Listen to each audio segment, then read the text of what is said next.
Okay, violins. So let's check your work.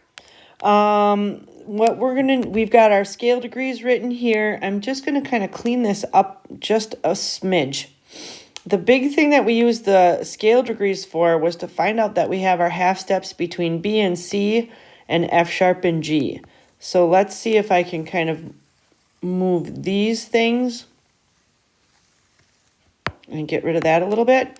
Okay, now that cleans it up so that we can easily see what our finger pattern is going to be. So choose your favorite color, all right? And we're going to write the finger pattern underneath. Hopefully you did this. You took a chance and made a prediction.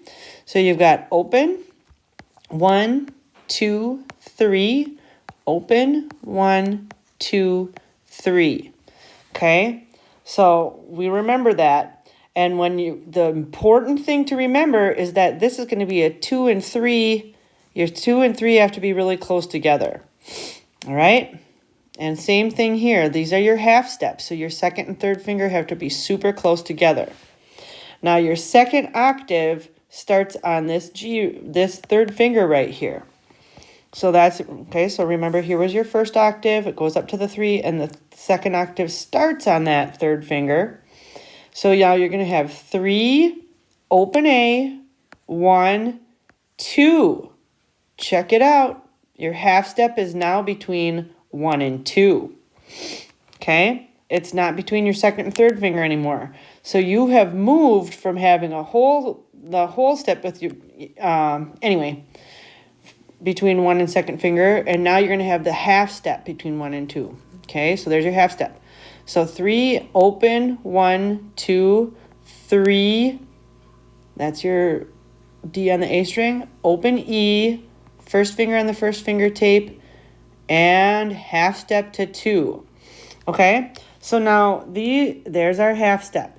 So often we'll write a reminder sometimes. This is going to be a low 2.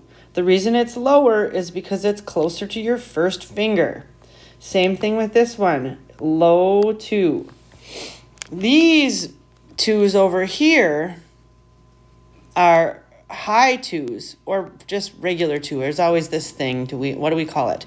But it's closer to your third finger, so it's a high 2. So sometimes people write it with an arrow going up, a high 2, just as a reminder that that's closer.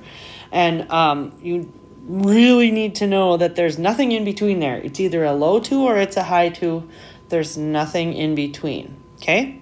So, all right. So I hope you did well, and I hope you got your finger pattern correct. Next step is going to be to play it. It's going to be really cool. Okay, thanks. Happy practicing.